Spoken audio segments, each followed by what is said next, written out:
So this is a different kind of video than I usually do, but I've been debating making this for a while, and I feel like it should be made because not too many people on this platform really talk about it.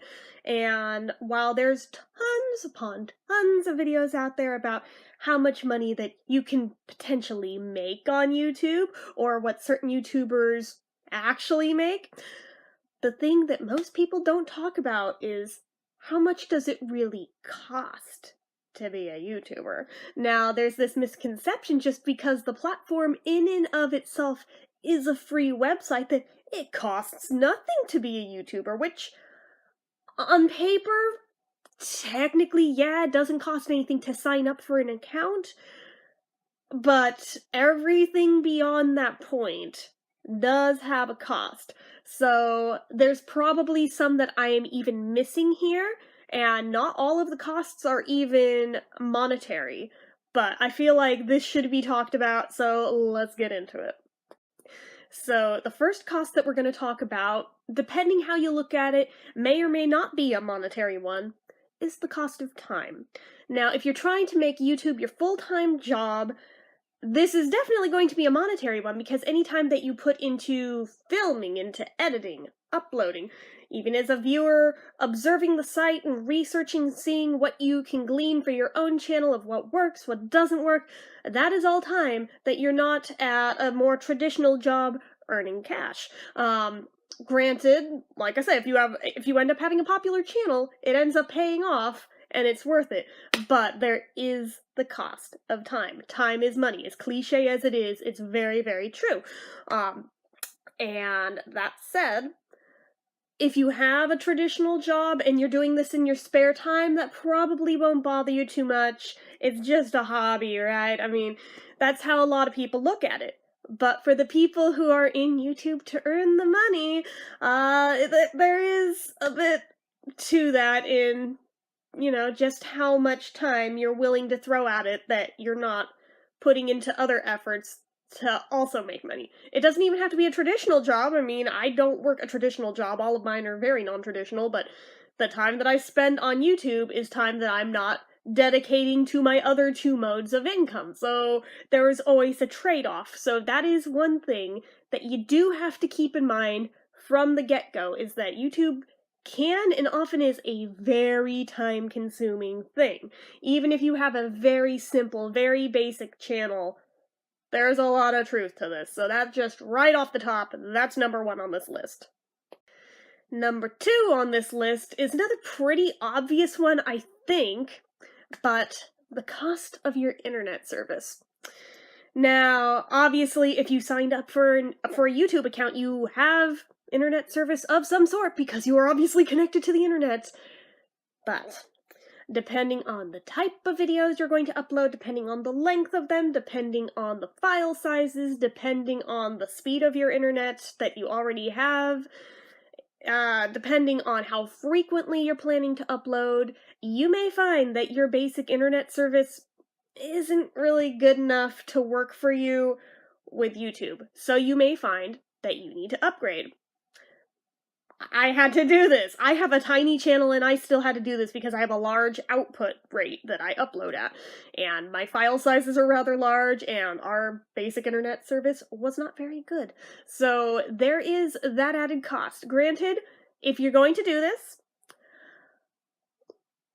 take into account whether you're trying to do live streams or if you're doing this for faster uploads in general, because if you're doing it for live streams, you're probably going to need an even higher internet service rate, but if it's just for uploads, you can probably just go up a tier or two and be fine, but it absolutely just depends on how often you're uploading and how big those files are and how long it currently takes with your current service and how much you want that to improve. It's not ever going to be done for like an hour-long video. That's not realistic. I think for me, like an hour-long video still takes about 20 minutes to upload, but compared to how it used to be being 5 or 6 hours for a file of that length, I can deal with 20 minutes. 20 minutes is great, but there is a cost to that. Like, I think our current internet service is like $50 a month. That's a little ouch when I'm the one that's in charge of it and I don't work a traditional job. But I mean, it just depends on your own personal needs. But if you are going to be a regular uploader on this site, odds are you're probably at some point going to need to upgrade your internet service. So if you haven't done it yet, because you're new here, get used to the idea if you're going to be a frequent uploader, because you probably will eventually hit a point where you need to do that. Unless you upload overnight, in which case maybe you don't need to. But for most people, yeah, you do usually end up needing it. So this next one, there's a lot of ways you can go about this, but your camera. You almost no doubt have something right now in your possession that you can use to film on YouTube. You do not need a DSLR, especially if you're starting out. I mean, if you have one already, awesome, but most of us don't. So I'm just gonna go on the record and say you do not need one, especially if you are just starting out. Even really huge YouTubers a lot of times don't even bother with that. But what a lot of people use these days is just the camera on their smartphones. Or if you don't have one, if you've got an iPad, if you've got an iPod Touch, cameras in those. I mean, I have an iPod Touch, that's what I film everything on. They work great. They are perfectly fine. If you don't even have that, but you have a webcam in your computer, it's not very optimal, but I mean, in a pinch, if you have literally nothing else to film on, you could do that. But I wouldn't recommend it because it's very pixely, very grainy, the sound often doesn't sync up with the video, so I just personally wouldn't recommend that if you have any other option. Even if you just get like a really, really cheap digital camera that does sound and video, make sure it does both. I found this out the hard way with my first digital camera. It did video, but it didn't do sound. Not very helpful, but make sure it does both. I think in this day and age, you'd be hard-pressed to find one that does video without sound, though, so that camera for me was like 2004, 2005, so just saying. But anyways, just make sure it does both, and you could use that. The downside of that is that you're depending on memory cards that often corrupt, so be prepared for that, because if it does, you've just lost all the work you put into filming and will have to do it again and possibly buy another memory card if reformatting it doesn't work. So it's something to take into account, but it's possibly cheaper than like an iPod Touch, unless you get one with a small hard drive, in which case I would still say buy one of those. And no, I'm not an Apple fangirl. This is the only Apple product I own personally, because I'm Team PC. But I really like the camera quality and the sound quality that I get from them, so I personally am a big fan of those, and you can get them relatively cheap, especially if you're not trying to use it for apps. You can even go a few generations back with them for the camera, get them dirt cheap, get great sound and video, and you're good to go. I personally have one with the 64GB hard drive, so if I want to film really, really long videos, I have the space to do that. But again, depending on the type of channel you want to do, you may not need that much space. Especially if you're doing short-form videos, you absolutely do not need that much space all in one go. But that's just me. Those are my recommendations there. Also, what you are going to need if you have a camera of any sort, be it smartphone, be it a camera, I don't care what it is, you're going to need a tripod. Unless you've got somebody dedicated to actually holding and filming by hand, which, good luck. They will get annoyed with you very quickly. You will need to invest in a tripod. And especially if you're filming on a smartphone or an iPod or anything like that, you can get tripods dirt cheap on Amazon. The little one that I use all the time for like 99% of my videos, I got it for like $2 or $3 on Amazon. It's just an itty bitty little one. I will actually hold this for a second, take it off the iPod so I can show it to you guys. This guy right here, I got the legs bent a little weird for the angle, but you can get those for a couple of dollars if you don't mind waiting a bit for them to import from China. I also have a larger one that telescopes, and I think it goes to about 60 inches tall, 50 or 60, and that one was under $20, but just for the height, and for it to be a little sturdier, same deal, dirt cheap, got it in like 2 days. So you can do it on the cheap, trust me. Now if you have an actual camera, you'll need something with a little bit more sturdiness to it. Don't go cheap on that unless you are willing to potentially have a broken camera. Learn that the hard way too. One of my earlier digital cameras had an untimely demise on our hardwood floors. Not only did I lose the camera, there is forever a gouge in the floor. So just saying, you want to make sure that it's a heavy enough tripod to where it won't tip over from the weight of your camera if you're using a digital camera. So just something to keep in mind, but if you're just using a smartphone or an iPod, you can get really, really cheap flimsy ones and it will not make a damn bit of difference. But still, these are accessories that are technically additional costs that you're putting into YouTube, so it all adds up bit by bit by bit. As things that everybody assumed were free, they're not quite free. Just saying. Just being honest with you guys. So that brings us to video editing. You are going to need something to edit your videos with, even if you think you do them in one take. Odds are you're going to need to process it to get those file sizes down a bit to make them more uploadable. So you are going to need a couple of things. You're going to need editing software of some sort, and depending if you're a PC person or a Mac person, your results may vary on what you use. Now, there's a lot of free options you can use. There's a lot of they cost money, but they're cheap options you can use, and there's high-end stuff you can use. It depends on what you're trying to do. If it's just really, really basic video editing, you can most likely get by on free software, especially if you're on a PC. If you're on a Mac, you may have to pay like $15 for iMovie, but ultimately not that bad, because I think it's just a one-time charge, whereas if you're on a PC, if you're paying for editing software, like if you use, I think it's Adobe Premiere, it's like $20 a month, it adds up. I personally don't use that. I will be completely honest with you guys, my editing is so basic that I just still skate by on Windows Movie Maker, believe it or not. I'm sure my video qualities show that, but I don't do anything high-end to really need anything higher than that right now. If I felt the need for it, I would upgrade, but for my own content, I don't feel like I need it. At least not at this point in time, but a lot of people like to do fancy things, and for that, it usually will cost you at least a little bit of money. If you want really fancy software, it can cost you upwards of a few $100, depending on what you get. So, I mean, things to keep in mind, but it depends on what you're trying to do.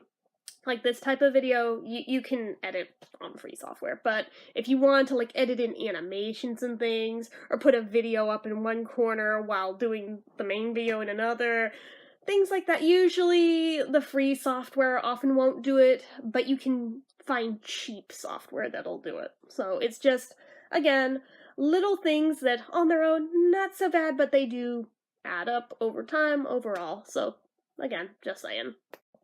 I forgot to mention in that segment, in addition to the editing software, you also need a computer that's strong enough to do the editing. So that may run you a bit higher.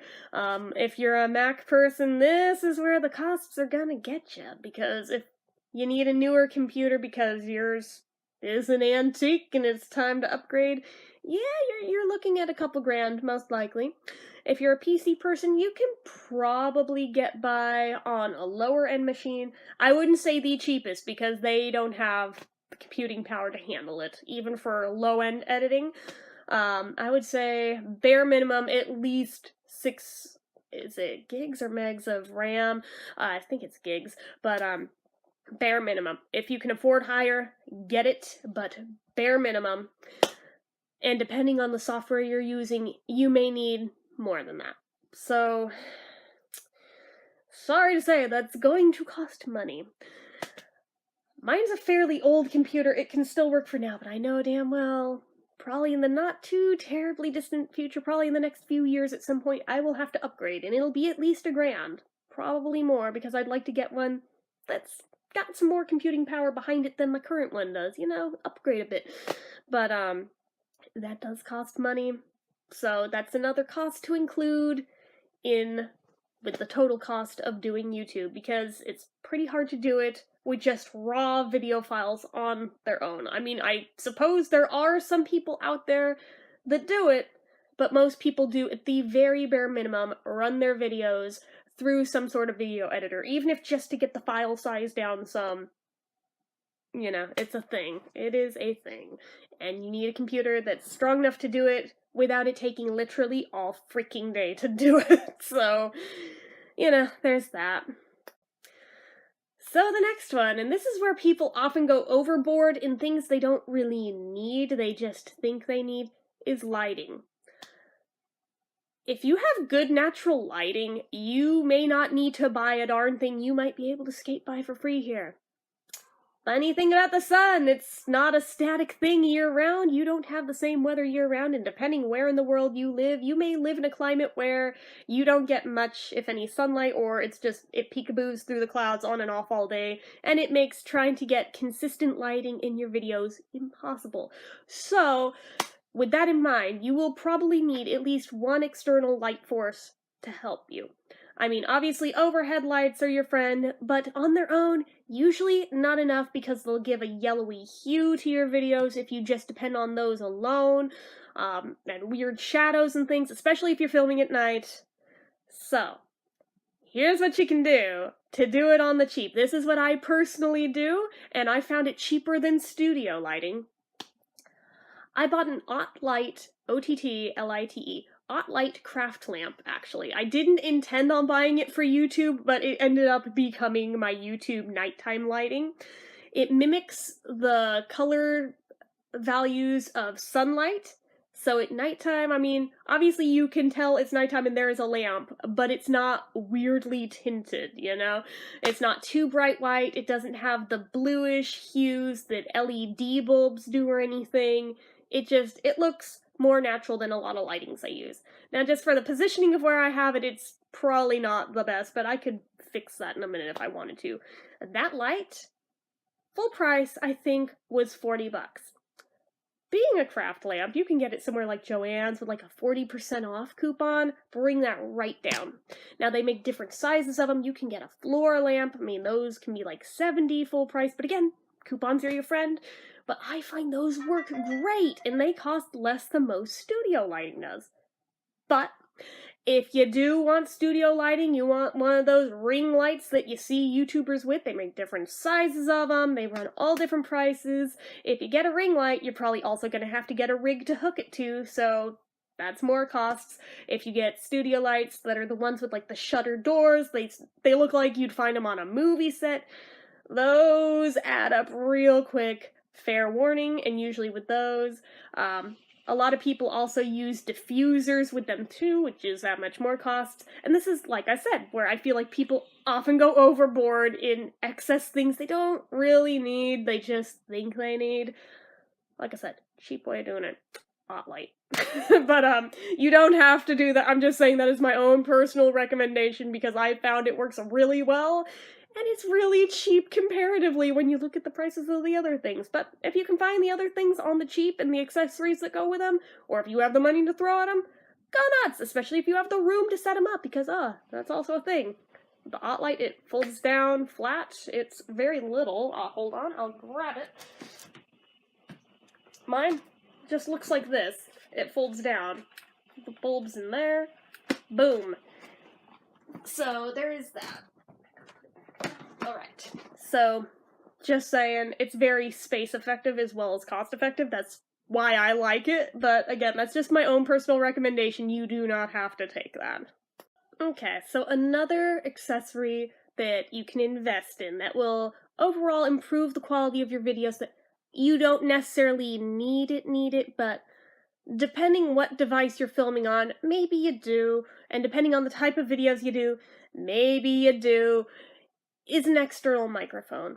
I mean, again, I film on an iPod Touch, so generally I'm pretty happy with the microphone that's in here, but occasionally there have been types of videos where either I'm sitting far enough away from it to where, yeah, you don't get the best sound quality if I rely just on that, in general, or, I mean, if we remember last November when I was super hoarse and I couldn't really talk very well, this also helped for that too. But I found on Amazon a little lavalier, the clip-on type of microphone that you just put on your collar. Very cheap. I have a wired one. You can get Bluetooth ones too, though. I just didn't want to deal with charging the darn thing, so I have the wired kind. Under 20 bucks. And you can hook it to an iPhone, you can hook it to a computer, whatever you want. Very cheap, very easy. Sounds pretty good. If you're doing music related videos, I wouldn't necessarily use that. What I would use there is probably a sound condenser microphone. You can either get the stand-up ones or the ones that look more like you'd find in a studio that have the round sound diffuser in front of them so it doesn't get all the breath noises necessarily. Those you can also find fairly cheap. They're a little more expensive than a lavalier, but again, the sound quality on those is phenomenal. I personally don't have one yet. I would like to get one at some point in the future, but I find a lot of people use those for YouTube, especially if they also do podcasts. You need one if you're gonna do podcasts, because again, all the breathy noises, it helps eliminate those. So, external microphones, they're nice to have. Not necessarily a 100% hardcore, you have to have it if you have a YouTube channel, of course not. But if you're looking to up your YouTube game, they can be a good tool to have on hand for doing that. But again, just throwing it out there that you can do YouTube without having that, but it is one more additional cost if you do choose to get those. Which brings us to backdrops, which I clearly do not have, but most high-end YouTubers do, or they have a dedicated studio setup where they have like a nice wall behind them with either wall hangings or shelves with all sorts of cool things that are thematically appropriate to their channel behind them. But people who don't do that, often they will have a backdrop behind them, be it a green screen or just a pattern that they like the look of, and it just ties it all together and is non-distracting. Doesn't have to cost very much. You can get the wire framing to clip something like even just a piece of fabric to, or a blanket even, just to have some sort of either a solid or a pattern background behind you, so you don't see the actual room behind you. You can do it fairly cheaply. It's just a matter of having somewhere to store it when not in use if you're not gonna leave it up 24/7. And it does cost a bit of money to get that setup. Depending on how large of a space you need it to cover, that number can vary greatly. That's why I'm not throwing out a concrete number here, because there's just too many variables here. And again, if you're not doing it that way, then the people who have more of a studio setup, they put money into that arrangement. So that will probably cost you money unless you're lazy like me and you just film wherever and you don't really care how it looks. But again, people who have the better backgrounds usually tend to do better on YouTube, I find. It's not a hard and fast rule. There are exceptions to that rule, but usually, yeah, people are fickle. So that is often a thing to be taken into account. So just throwing that out there. Also, some YouTubers have, like sound insulation that they attach to their walls that helps both contain sounds they're making as well as muffling out things from the rest of their house. Very nice thing to have, absolutely not necessary for all YouTubers, but I mean, it's nice to have if you can afford it and throw the extra money at it, but not a hard and fast thing that you need, but it's kinda nice if you can do it. I don't have it, but yeah. So those are the general overview, no matter what kind of channel you have, costs. Then it gets more specific. Like, say, if you have a gaming channel, there's a lot of things that go into that. First off, it depends, are you a PC gamer, are you a console gamer, are you both? There's gonna be the cost of the console, the cost of the games. I mean, you can pirate some, but you're probably not gonna pirate all of them. All the accessories and peripherals that go with said games, sound, capture cards, everything that goes with it, it all adds up. And especially for gaming, that can add up real freaking quick. Even if you're pirating all your games, the other costs, gotta have a gaming rig if you're doing it on PC, they add up quickly. So that is a thing. It is not free like people would have you think. I mean, you may be buying these games anyway for your own enjoyment, but they still cost money in the real world, so they are still costs, whether they're YouTube exclusively or not costs, they're still costs coming out of your pocket that you're using this material for YouTube, therefore, it does count towards it. Similarly, if you're like a makeup guru channel, Oh my god, that may be one of the most expensive type of channels you can possibly run, because they have to keep on top of all the new makeup releases and the palettes and all the brushes and everything that goes with them. And this is where people often get sucked into oblivion financially, and if they're not prepared for it, they can devastate themselves. I've known a few people who have wrecked themselves financially doing that. So, I mean, don't go crazy if you're thinking of starting that type of channel. Live within your means. Just I've seen too many people go way overboard and then have nothing but regrets later for it. So just use common sense here. Use common sense.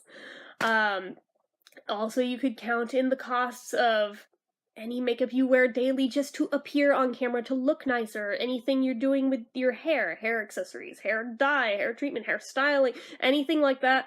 Technically all counts. If you're doing it just so you look nicer on camera, those are technically YouTube costs that people don't really think of.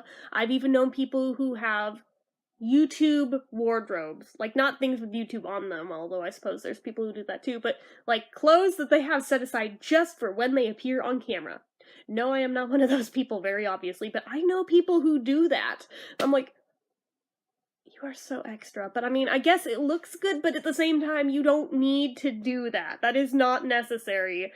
But for some YouTubers, they choose to do that, and for those YouTubers, it is yet one more cost that goes into their YouTube channel. Just like daily vloggers, most successful daily vloggers, they will do one of two things that will cost them money. One, they will go do exciting things out in the real world to go film to get more clicks, and that costs money. Even if they're just like driving around chatting vlogs, the cost of gas costs money. If they're just chatting at home every day, odds are, at least a portion of the time, they've gone out and bought things to show you guys.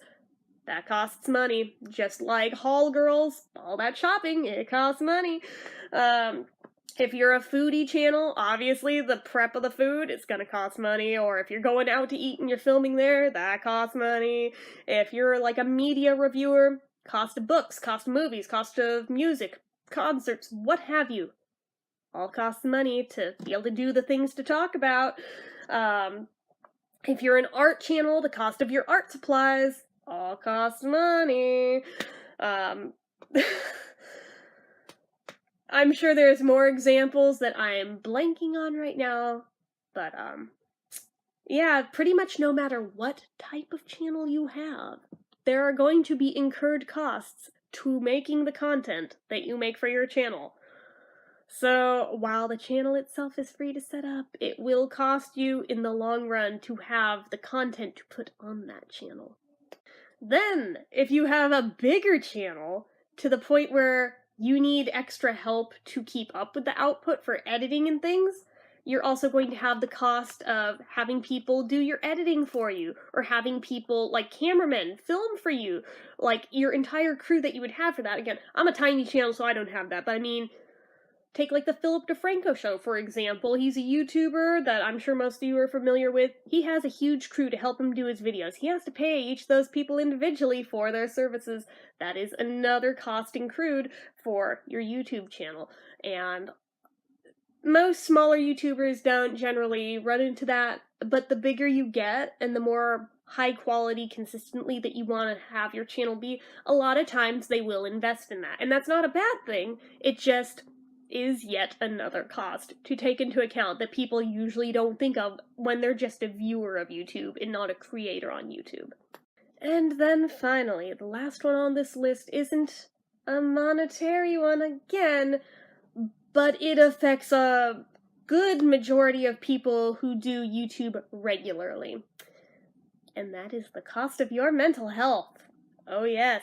Obviously, it's probably not going to cause mental issues on its own. You probably had them underlying to begin with, but just the sheer nature of how YouTube works. Generally, when you're filming, it's a pretty solitary experience. When you're editing, it's a pretty solitary experience. Uploading, usually click it and go and do whatever, but a lot of us are introverts by nature, and a place like YouTube kind of like we're drawn to it because it gives us an excuse to be solitary, but at the same time, everybody, even the most introverted of introverts, does need human interaction, and the less of it you have, the more it's going to wear on your mental health, be it depression, be it I can talk, be it anxiety, what have you. Again, it doesn't necessarily cause the issues, but it does often exacerbate them. So keep that in mind, that if you're a YouTuber and you have underlying mental health issues, if you get really, really into constantly uploading on YouTube, odds are it may not help your mental health situation. Again, not saying it causes it, not saying YouTube's a bad thing, not that at all. I'm just saying to take care of yourselves, do what you need to do for you to be the best you can, but it is a cost that I've been finding more and more big YouTubers lately are speaking out about, finally, which honestly I had wondered how they could possibly keep their sanity while doing what they do. And as it turns out, most of them are struggling as much as the rest of us. So there's that. There is that. So can I give you a hard and fast number on exactly what it costs to run a YouTube channel? No, because there's way too many variables across the board for every type of channel. But these factors all going into it, as you can see, they do add up. They are things to take into account. I would say take them into account before starting your YouTube channel, but I mean, if you're already here, odds are you pretty much already know these things. But for those of you who just watch YouTube and you wonder why YouTubers complain about money all the time, this is why! This is exactly why, because it does cost money to run these channels. So, just saying, guys, just saying. We are not whining by any means, it's real life. So, and when you're treating it as a job, it's checks and balances, basically. Yeah, it does pay off somewhat, but for how low ad revenue is these days, does it really add up to enough at the end of the day to cost, or to pay for all those things? Usually not, which is why we have to have other streams of revenue coming in addition to just YouTube. Because for most of us, YouTube isn't sustainable full time. Used to be. Is it currently? No. But every little bit helps, so a lot of us are inclined to stay here and keep doing what we do to try and help with our financial situations, but in and of themselves, on their own, nah. Usually, unless you are really freaking lucky, you don't earn a living off of YouTube these days. So, but this isn't about what you earn off YouTube. This video is about what it costs to be on YouTube. So, hopefully you guys found this informative, because it's one of those things where I feel like I'm still forgetting things that are important, that are also additional factors into what it costs to run a YouTube channel. If you can think of any that I forgot, please leave them down below, because I feel like I definitely missed some, even though I've been brainstorming this video for weeks, literally. So, anyways, if you like this video, go ahead and click that like button. If you're not already and you'd like to be, click subscribe, hit the notification bell so you never miss an upload, leave comments down below, like I already asked. Make sure you follow me on social media, they're all listed down below, and if you like what I do here on this channel and you'd like to help support it, especially since I just laid out all the costs that go into YouTube, my donation link, as always, is down in the description. So anyway, guys, till next time, bye-bye.